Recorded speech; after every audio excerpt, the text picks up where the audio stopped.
Hi, this is Laura from Sweet Handmade Cookies. Are you considering joining a farmer's market to sell your cookies or other baked goods? Then this video is for you. Join me as I share with you the pros and cons of selling at a farmer's market, as well as my 7 top tips to make your experience both fun and profitable.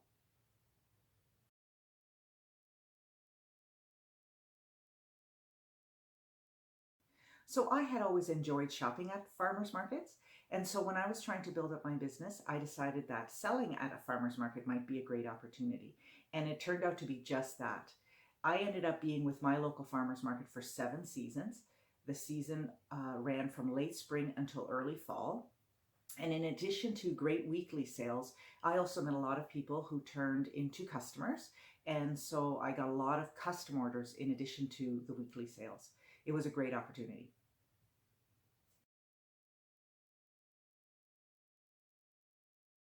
So, as with any other opportunity business out there, there are a number of pros and cons, and I want to run through them now with you.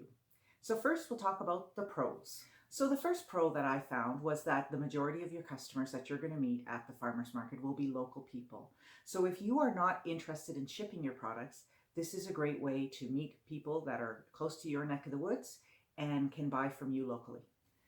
The second pro is that you will be affiliated with another company that is presumably doing a lot of advertising.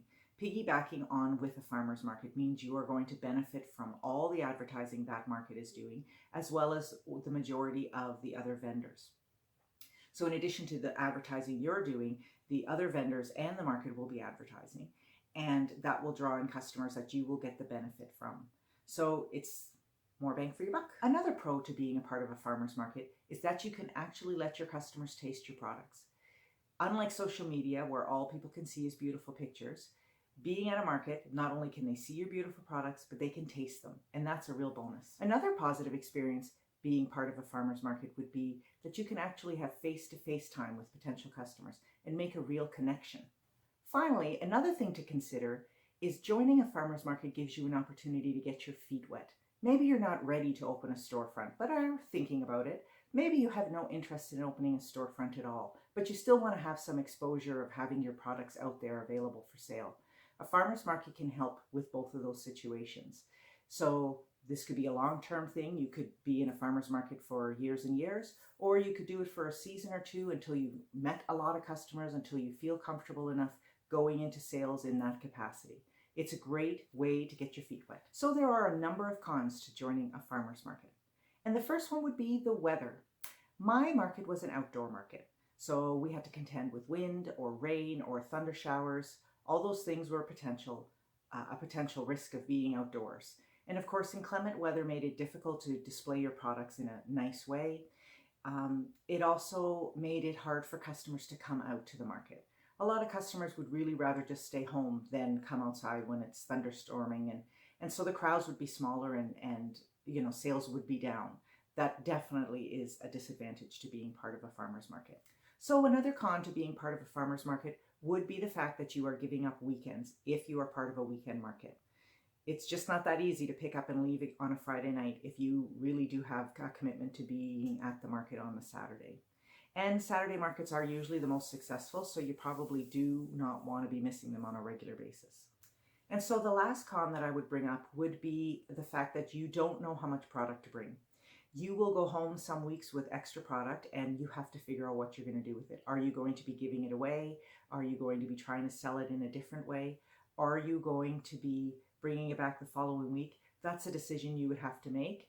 And when you're only doing custom orders, you never have extra cookies. So it is a different mindset.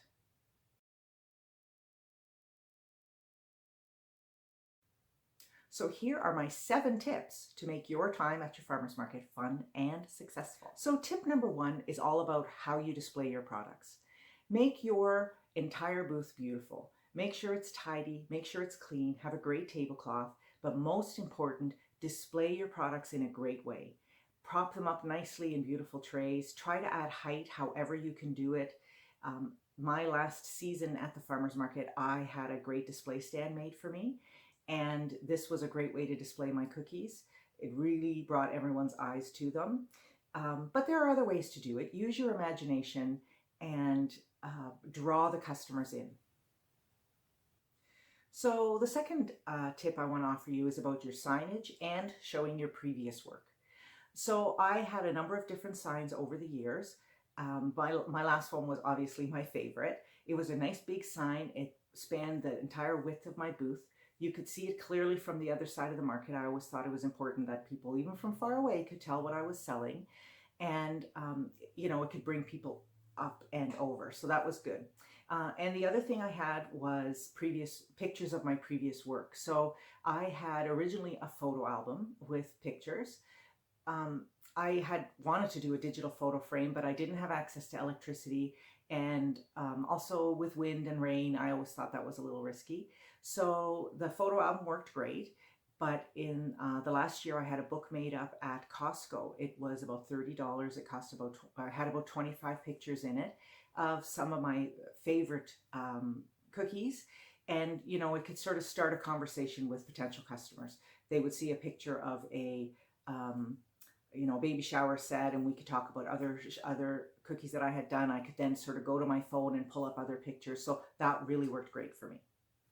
So tip number 3 is samples. I always had samples, and they weren't a lot of work. They weren't a lot of effort, but they gave me a lot of bang for my buck.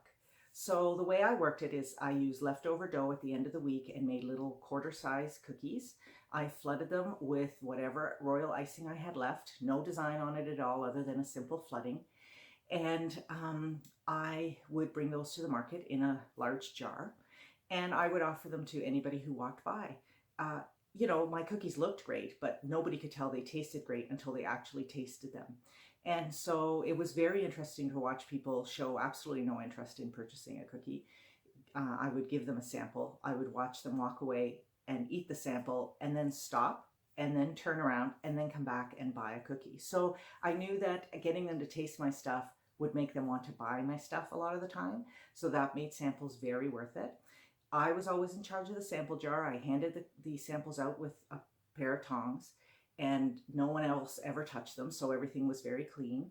And I had a 1 sample per week rule, which was important for little kids who always wanted more than one.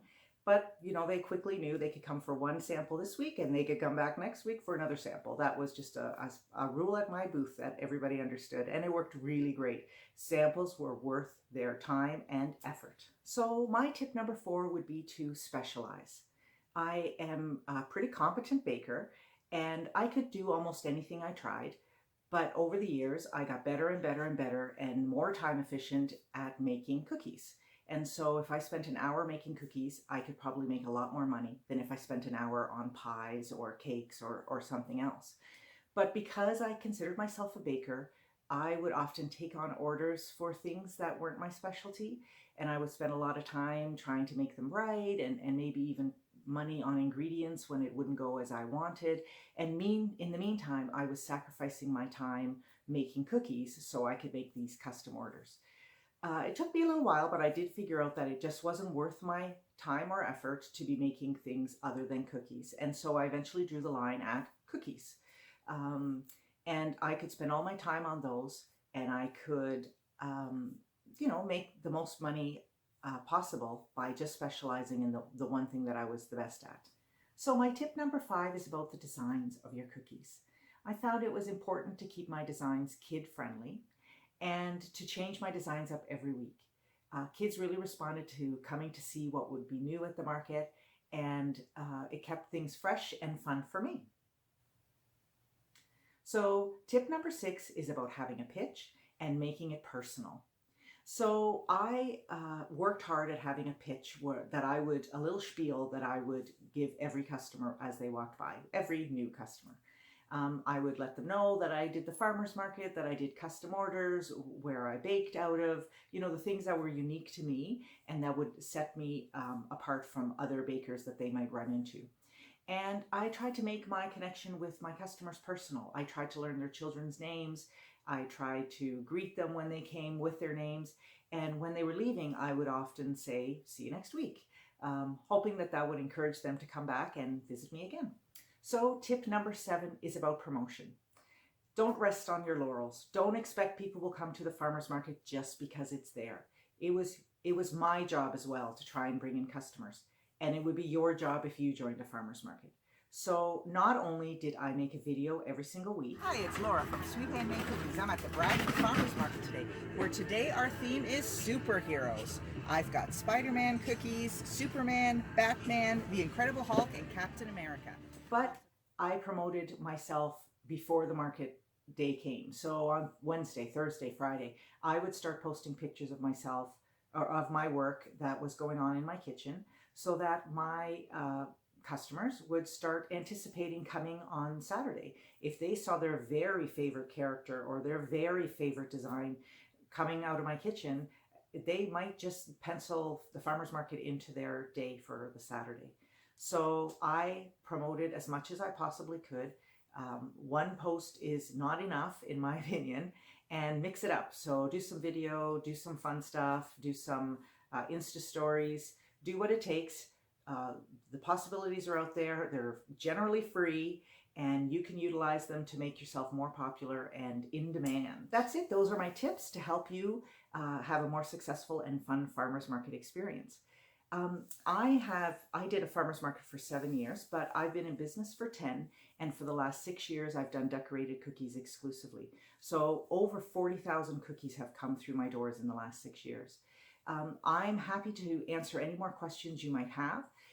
I will be posting more videos about different behind the scenes information about baking, especially decorated cookies.